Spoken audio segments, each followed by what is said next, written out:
ನಮಸ್ಕಾರ. ಶ್ರೀರಾಮನವಮಿಗೆ ಮಾಡುವಂತಹ ಕೋಸಂಬರಿ ಪಾನಕ ನೀರ್ಮಜ್ಜಿಗೆಯನ್ನು ಮಾಡ್ತಾ ಇದ್ದೀನಿ.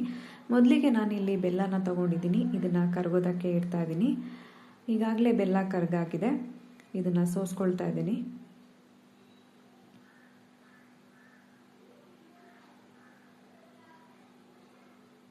ಇವಾಗ ನಾನು ಒಣಶುಂಠಿ ಪುಡಿಯನ್ನು ಹಾಕ್ಕೊಳ್ತಾ ಇದ್ದೀನಿ. ಪೆಪ್ಪರ್ ಪುಡಿಯನ್ನು ಹಾಕ್ಕೊಳ್ತಾ ಇದ್ದೀನಿ. ಹಾಗೆ ಏಲಕ್ಕಿ ಪುಡಿಯನ್ನು ಕೂಡ ಹಾಕ್ಕೊಳ್ತಾ ಇದ್ದೀನಿ. ಪಚ್ಕರ್ಪೂರ ಒಂದೇ ಚಿಟಿಕೆ ತೊಗೊಂಡಿದ್ದೀನಿ. ಉಪ್ಪು ಸೇರಿಸ್ಕೊಳ್ತಾ ಇದ್ದೀನಿ. ನಿಂಬೆಹಣ್ಣು ಕೂಡ ಸೇರಿಸ್ಕೊಳ್ತಾ ಇದ್ದೀನಿ. ಮಿಕ್ಸ್ ಮಾಡಬೇಕು ಚೆನ್ನಾಗಿ. ಇವಾಗ ಕೋಸಂಬರಿ ಮಾಡೋದಕ್ಕೆ ನೆನೆಸಿಟ್ಟಿರೋಂಥ ಹೆಸರುಬೇಳೆ ತೊಗೊಂಡಿದ್ದೀನಿ. ತುರಿದಿರೋಂಥ ಕ್ಯಾರೆಟ್ ಹಾಕ್ತಾಯಿದ್ದೀನಿ. ಸೌತೆಕಾಯಿ ಹಾಕ್ಕೊಳ್ತಾ ಇದ್ದೀನಿ. ಚಿಕ್ಕದಾಗಿ ಹೆಚ್ಚಿರುವಂಥ ಹಸಿಮೆಣಸಿನ್ಕಾಯಿ ಹಾಕ್ತಾಯಿದ್ದೀನಿ.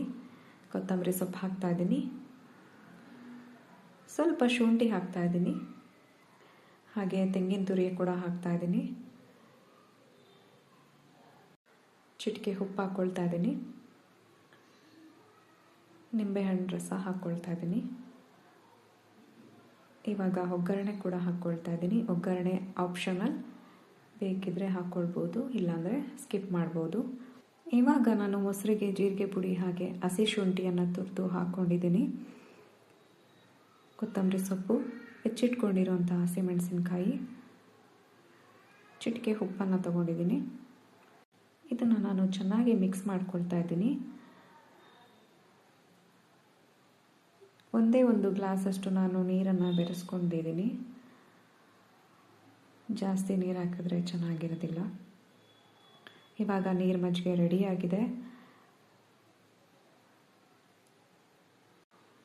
ಇವಾಗ ಶ್ರೀರಾಮನಿಗೆ ಪ್ರಿಯವಾಗಿರುವಂತಹ ನೀರು ಮಜ್ಜಿಗೆ ಕೋಸಂಬರಿ ಪಾನಕ ರೆಡಿಯಾಗಿದೆ. ಈ ವಿಡಿಯೋ ನಿಮಗೆ ಇಷ್ಟ ಆಗಿದ್ರೆ ಸಬ್ಸ್ಕ್ರೈಬ್ ಮಾಡಿ, ಲೈಕ್ ಮಾಡಿ, ಶೇರ್ ಮಾಡಿ, ಕಮೆಂಟ್ ಮಾಡಿ. Thank you.